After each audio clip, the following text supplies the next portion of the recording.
Shalom, my friends. It is so good to be here with you in this season that you call Advent. A time of waiting, a time of preparing, a time of remembering what God has done and looking forward to what God yet may do in your lives and in the world. But God's ways are definitely not our ways. And God's timetable, definitely not our timetable. The Holy One, you see, has a way of breaking into our lives with blessings that will forever change our lives if we dare to accept them. I should know that's my story. My name in Hebrew is Elisheba, which means covenant promise of the Holy One or God's fullness. You would call me Elizabeth, and you just read together of some of the encounters that changed my life forever. But I'd like to tell you a little bit more of my story so that perhaps you might discover the places where your story and my story connect. You heard it said that I was descendant from the daughters of Aaron, but in truth, I was a direct descendant of Elisheba from the tribe of Judah, who became the wife of Aaron, the brother of Moses, both from the tribe of Levi. So you might say that Aaron and Elisheba were the matriarch and patriarch of all of the priestly families. So I was devoted to God, the one I called Shaddai, from my earliest of days. I guess it was in my blood, but it was also how I made sense of my life and the world around me. Now, I knew that as a descendant of Elisheba and Aaron, that I would marry a priest, but I was delighted when it was announced that I was to marry Zechariah. For you see, Zechariah and I, we had known each other all of our lives. And we often talked about what Shaddai expected of us. And Zechariah, he didn't laugh at me or make fun of me, even when I told him that even though I was just a girl, I knew that Shaddai expected something great from me. Well, he said, remember, Elisheba, that you are descendant from Aaron and Elisheba, and that therefore, not only for that reason, but because you are married to a priest, you are entitled to share in the holy offerings. And the women of the village will give you great honor and respect. True, I said, but I think it's something a little bit more than that. Well, despite the trouble in our land, our lives, Zachariah's and mine, were good. Zechariah enjoyed his priestly duties, and I enjoyed being a priest's wife. But I have to tell you, the thing that I really enjoyed, the thing that gave me great joy, surprising as it might sound, was the time when I would go to the dwelling set apart for women, when they had their issue of blood or when it was time for them to give birth. It was a time when we women could talk about what really mattered. It was a time when the circle of grandmothers would come to care for us and we could learn from their wisdom and their experience. It was a time when we felt especially close to one another, and it was a time when I felt close to Shaddai. Now, the circle of grandmothers, not all of whom were actual grandmothers, they would lead us in many prayers, especially prayers that our wombs would be fertile and that we would bear strong sons for our husbands and wise daughters to stand by our sides. But day after day, and week after week, and month after month, and year after year, no matter how hard I prayed, no matter how faithfully I served Shaddai, I did not conceive. And even though I know he was disappointed, Zechariah never belittled me the way some husbands did. And when my grief was so great it threatened to overwhelm me, he would take me in his arms and gently say to me, Elisheba, it is just our lot in life. Finally, it became very clear that I was well beyond the age of conceiving and I was not to have a child. So I began to find my purpose, my calling, if you will, in caring for the women. And so, before I knew it, I became part of the circle of grandmothers. And every time that Zechariah would go to carry out his priestly duties in the temple, I would go to the women's dwelling. And when I was there, I often invited the women to pray with me. One of the things that we prayed for was that Zechariah might be chosen to go into the Holy of Holies and light the incense there. For you see, that's something that might possibly happen to a priest once in his lifetime if he were lucky. And somehow I began to think that if that honor came to Zechariah, it would somehow make up to him for the fact that we were childless.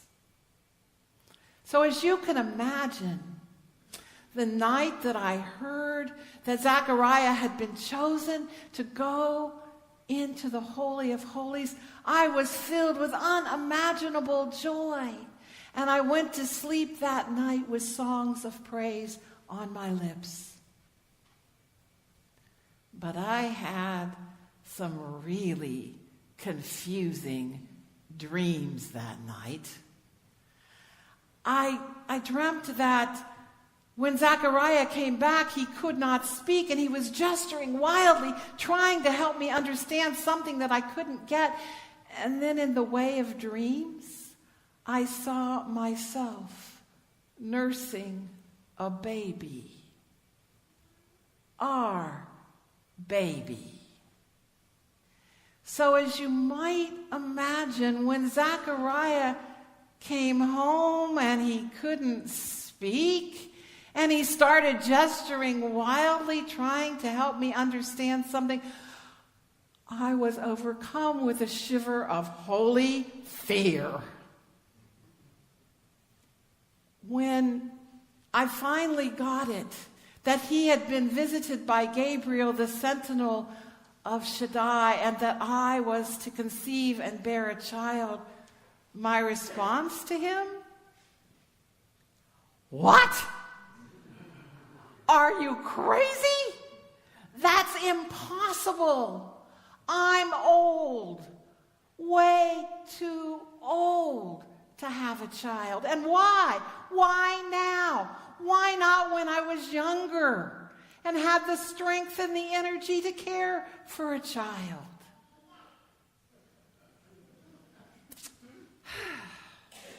But Zechariah, he continued to try and speak to me, and I finally got that the child's name was to be called Yohanan, which in Hebrew means Yahweh is gracious. Well, I have to tell you, when I heard that, I almost joined my foremother Sarah in laughing.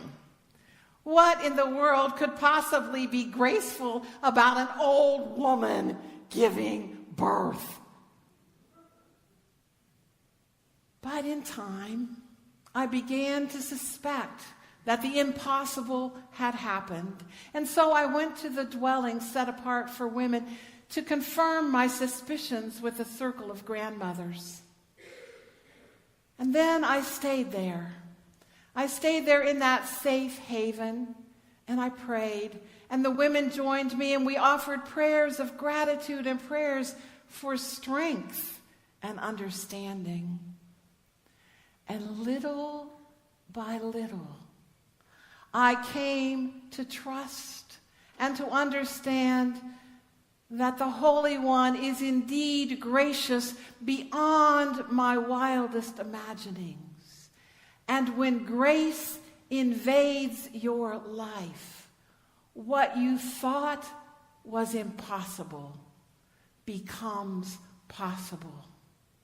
And I knew that I and the child that I was carrying did have a divine mission, a divine purpose given to us by the God of impossible possibilities. So filled with love that overcame my fear, I went back and spent some time with Zechariah until it was time for the child to be born. And it was then that my young cousin Miriam, the one you call Mary, came to visit me. "Shalom, Elishaba," she said. And at the sound of her voice, I felt the child within me move for the first time. Oh no, it was more than just movement. It was as if he leapt for joy. And I knew without her saying another word that she too had been blessed and that she would bear a child who was also a gift of the God of impossible possibilities. We sang for joy, and Mary told me of her visit from the angel Gabriel and how seeing me, old as I was, carrying a child, helped her to trust that she too had a mission from God, and everything that Gabriel said was true. And she also was called to a special purpose.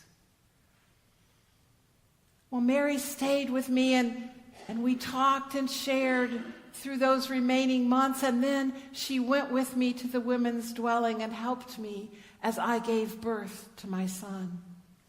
You know, I think that probably helped her when it was her time to give birth as well.